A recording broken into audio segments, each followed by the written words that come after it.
Good morning, students. This is the second class of online chemistry class for chapter 1 solid state. In the previous class, we have discussed two topics.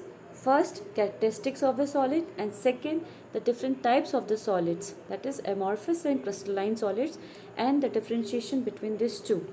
So, what we can recall for the crystalline solids is crystalline solid are the solids which will have the regular arrangement of the constituent particles. They will have the sharp melting point. They will have the definite and characteristic heat of the fusion. They are anisotropic in the nature. They are actually the true solids and are of long range order. Let's understand the classification of the crystalline solids. So here we have the classification of the crystalline solids based on the nature of the intermolecular forces. First one, the molecular solids. Second, ionic solids. Third one, network or the covalent solids. And fourth one is the metallic solids. So this is the first type of the crystalline solids, molecular solids. See, in this type of the solid, the constituent particles are simply molecules, and they are further subdivided into the following categories. First one is the non-polar molecular solids, in which the forces, the force of attraction present between those constituent particles are London forces or the weak dispersion forces. Second is the polar molecular solids, in which dipole-dipole interaction is present. And last is the hydrogen bonded molecular solids, in which hydrogen bonding is present. This is the first type of the molecular solids, that is non-polar molecular solids. These are those crystalline solids in which the constituent particles are either atoms like those of the noble gases like helium, neon, argon, and non-polar molecules like H2, Cl2, I2, CH4. See, this all the molecules are homoatomic molecules. Next, the type of the forces operating between them are the weak dispersion forces or the London forces.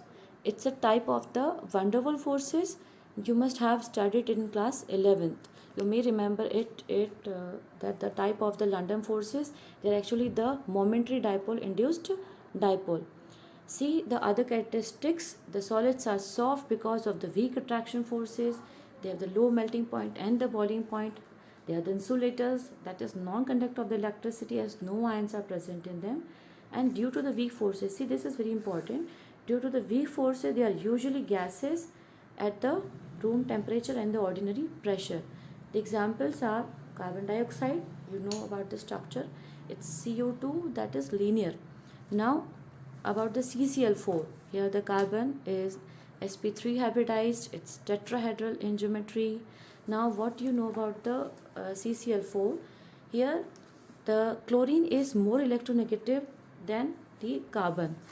So what actually happens, this is the case for all the CCl bond present in it. So how it becomes the non-polar, even though the CCl bond, each CCl bond present in the carbon tetrachloride is polar in nature, even though the net dipole moment of this molecule will become the zero. And why is this so? See, even though each of the four CCl bond is distinctly polar, the resultant moment of any three of them is equal in magnitude, but opposite in the direction to the moment due to the fourth one. So the molecule's net dipole moment is zero and it would be non-polar. So this is all about the non-polar molecular solids. So next is the polar molecular solids. These are those crystalline solids in which constituent particle are the polar molecules. Means their dipole moment will not be zero, like in HCl, like in sulfur dioxide, and many more. The forces holding these molecules are dipole-dipole force of attractions, which are also a type of the van der Waals forces only, but these intermolecular forces are stronger than the London forces. Their melting point, boiling point are comparatively high than those of non-polar molecular solids. Like non-polar molecular solids, they also exist as the gases or the liquid at the room temperature and the pressure. They are also non-conductor of electricity because of the unavailability of the ions, and they are also soft in nature. Now just see the example of the polar molecule solids. Here we have HCl, and the molecule of the ammonia. See, in the HCl, chlorine is more electronegative atom as compared to the hydrogen. The electronegativity of the chlorine is greater than the hydrogen. So what actually happens? The shared pair of the electrons of the covalent bond that is present between H and Cl will actually shift it towards the chlorine, and it will give you the net dipole moment. Same is the case with the ammonia, that is an H3 molecule. Here we have nitrogen also here, sp3 hybridized. It will give you actually it should be tetrahedral, but here we know that here we have only 3 bond pair and 1 lone pair, so it will contribute to the distorted pyramidal shape. Now because of the pyramidal shape and the high electronegativity of the nitrogen, here also we'll have the net dipole moment. So this is all about the polar molecular solids. Next, here we have the comparison of the polar and the non-polar molecules. In the polar molecules, you can see the examples. All the examples are having the net dipole moment, whereas in the non-polar molecules, you see this will the zero net dipole moment molecules. Last, hydrogen bonded molecular solids. This is also one of the very interesting type of the bond. Hydrogen bonding actually is present in this type of the molecular solids. What actually happens in this solids, the constituent particles are such molecules which contain hydrogen atom linked to a highly electronegative atom, and even they would be small in size like the hydrogen, like fluorine, oxygen and the nitrogen. You must have seen the example of the H2O like NH3. They all have the hydrogen bonding present in them. Hence, the intermolecular forces of the attraction existing among these molecules are strong hydrogen bond. And some other characteristics of this type of the solids are, see, as the strength of their forces is comparatively good, they exist as the volatile liquid or the soft solids at the room temperature and the pressure. They are also non-conductors of the electricity. Next, melting point and the boiling point is comparatively high because of the strong force of attraction present between their constituent particles. So here we see the example of the hydrogen bonded molecular solid, that is H2O. So far we have discussed the molecular solids and its sub-classification, that is non-polar solids, that is polar molecular solids, and last is the hydrogen bonded molecular solids. Before starting the characteristics of the ionic solid, just see the 3D view of a NaCl crystal. Here the red spheres represent the Na cations and the green sphere represent the chlorine anions. See, if this is the ionic solid, then it's very clear the constituent particles are the ions only, and you know what type of the interaction or the force of attraction present between the ions. It's a simple electrostatic force of attraction. Let's start the characteristic one by one, point wise. First thing, the constituent particles of the ionic solids are ions, and the force of attraction between their particles are electrostatic forces. Example, all the ionic compounds like the sodium chloride, magnesium oxide, zinc sulfide, lithium chloride, cesium chloride and many more. As the electrostatic force of attraction are very strong in nature, so they will contribute to the hard and brittle nature, as well as the high melting and the boiling point.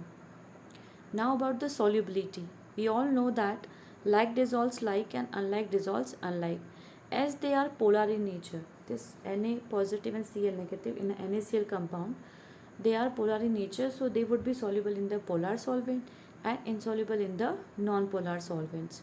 Now one very interesting thing about their conductivity of the electricity is they are insulator in the solid state, but they can conduct electricity in the liquid or aqueous or the molten state.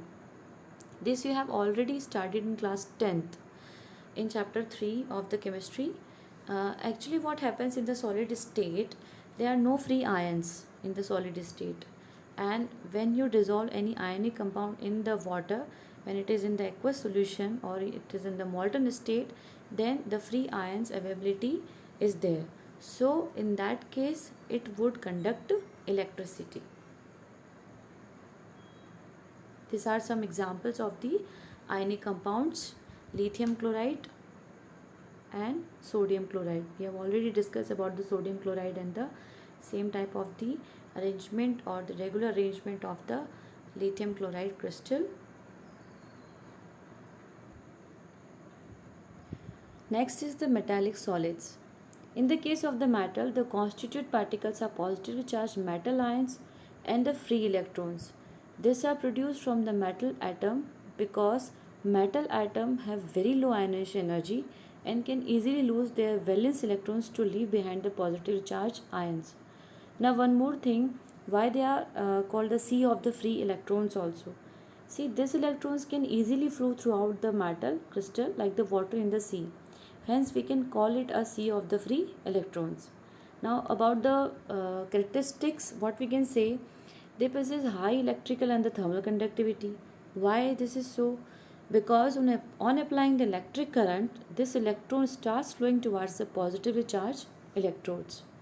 Similarly, heat given to one part is carried by the electrons to the other parts of the metal. They possess luster and the color in some cases just because of the presence of the free electrons. They are highly malleable and the ductile as the property of the metal. Now, as the positive ions are closely packed in the crystal, most of the metal possess the high melting point and the high density. So, this is about the metallic solids. Next is the covalent or the network solids. These are those solids in which their constituent particles are atoms which are linked to the adjacent atoms by the covalent bonds. Throughout the crystal, as a result, a network is formed. You must have seen the different allotropes of the carbon in class 10, the 2D structure of the graphite, the 3D structure of the diamond. These were all the giant molecules. So they are also called the giant molecules. Examples are graphite, 2-dimensional, carbon, 3-dimensional, silicon dioxide, silicon carbide. They are very hard and brittle. As the covalent bond is very strong in nature, so they would be very hard and brittle. Exception is graphite. There is a reason why the graphite is soft, because it's two-layered, it's two-dimensional. It makes the surface slippery, and it's a exception. It's not hard and brittle. They have very high melting point. Same reason, because of the strong covalent bond present in the covalent or the network solids. They are insulators, and exception is graphite. Why the graphite is the conductor whereas other covalent or the network solids are not? They are the insulators. See, the reason is graphite is actually sp2 hybridized, whereas the carbon in diamond is sp3 hybridized. So what makes the difference?